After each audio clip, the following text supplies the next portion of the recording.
What's going on, y'all? It's your girl Giselle. I'm back with another video, and it's probably crazy as hell. Now, before we get into this video, I want to apologize for being a little late, having some issues, but we'll work that out. Now, don't forget to subscribe, comment, like, share your opinions, and let's get into this topic. Now, this video is about Patricia Calhoun Murdoch. She is a 20-year-old Chicago female who is being charged with stabbing a 56-year-old woman 39 times while wearing a Scream mask. Yeah, like the movie Scream. And saying that God told her to do this. Yeah. So let's look at this quick news clip on this topic, and I'll be back. A mask from the movie Scream, and investigators are saying this appears to be a wreck. Prosecutors say that Patricia Calhoun Murdoch broke into an apartment and stabbed a woman in the 4400 block of South Union on September 1st. She was arrested on Friday. Calhoun Murdoch is being held without bond on charges of attempted murder, home invasion, and residential burglary. Alright, y'all, so as you saw that video and heard my introduction, you heard correctly. This freaking lady stabbed a woman repeatedly while wearing a Scream mask. I don't know where the mask came into play, and I'm not laughing at the situation. It's just what dawned on her for her to say, oh, I'm gonna wear a Scream mask. Out of all masks that she could have chosen to wear to commit this crime, you wear a Scream mask. So yeah, she is being charged with attempted murder, home invasion, residential burglary for a heinous attack at an apartment. So the victim was 56 years old, and she was stabbed 39 times. She was stabbed in her throat in 2 places, and then her heart was punctured as well. Now, thankfully, she survived the puncture wounds from the stabbings, but I mean, it was a brutal attack. The victim said that she was asleep on the couch at her son's house. She was dog sitting for him while he was gone. And when she woke up, Miss Screamface was standing over her and holding a knife. And she told the victim, God is making me do this, before she stabbed her repeatedly. Now, she also got stabbed in her face, in her head, in her neck, and skull. Her arm was also broken during the attack as well.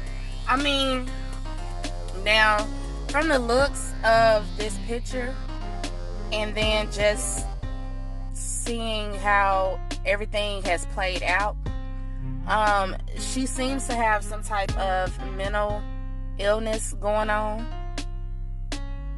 and I'm not sure 100%, but she seems to have some type of mental illness, and that's what I really want to get your opinion on, because where do we go from there?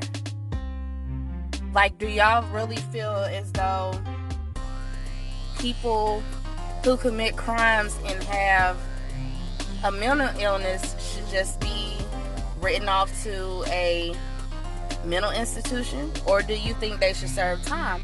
Because a lot of these people who have mental illnesses, doctors are saying that they don't realize what they're doing. But I don't know. That's a hard one, because then how are you gonna reap justice for the victim and then God forbid she would have passed, her family. I mean, how do you deal with that? I mean, what's the punishment? I don't know. I really feel as though, which you're gonna do clearly, but I feel as though first it needs to be proven that she has a mental illness. You can't just go around stabbing people, hurting people, and blame it on a mental illness that you don't even have.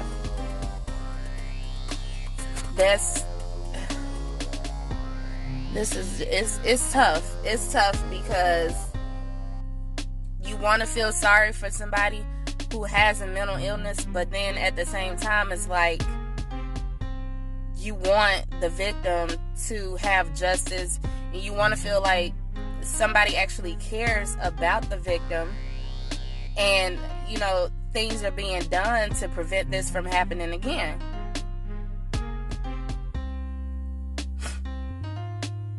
Now, Patricia had an attorney, and she's being held without bail, and they're unsure if the attorney can speak on her behalf, but the attorney did state that they're blaming mental health concerns for the reason as to why she did what she did. And at that time, the victim was rushed to the hospital and in critical condition, and it's not clear as to how this is going to pan out for her later. I know the victim also mentioned that during the attack, her daughter-in-law actually showed up at one point during the attack, and she told her to leave and call 911.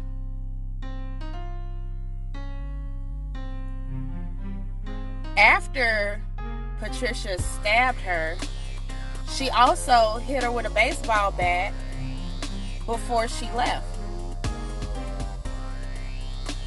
And the only reason they were able to find her was because she stole a Kindle, and they were able to link her to the crime.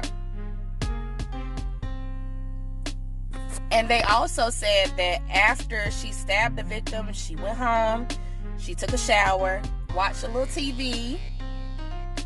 Like, clearly, like, you have, I would think, or I would want you to have some kind of mental illness for you to just go stab somebody repeatedly, an elderly woman.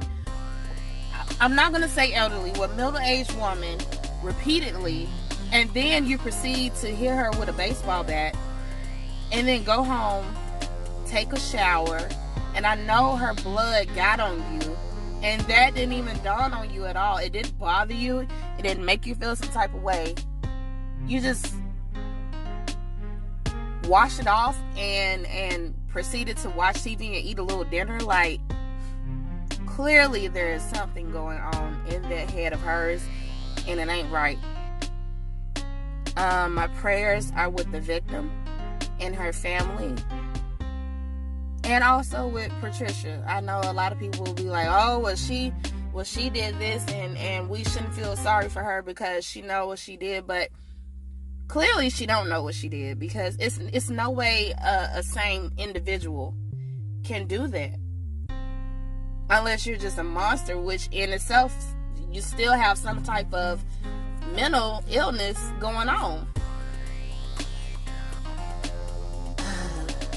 Yeah, this is a hard one, y'all, and it's hard not to be mad at Patricia for this happening, because again, the female, the victim, she was an innocent party in the situation. So I'm anxious to see how this is going to pan out, how they're going to seek justice for her, and what they're going to do about Patricia as far as any type of sentencing, if they're even going to send her to jail. I don't know. Y'all let me know what you think down in the comments, and if I hear anything, I will definitely do an update on this. Alright, I will see y'all lovely people later.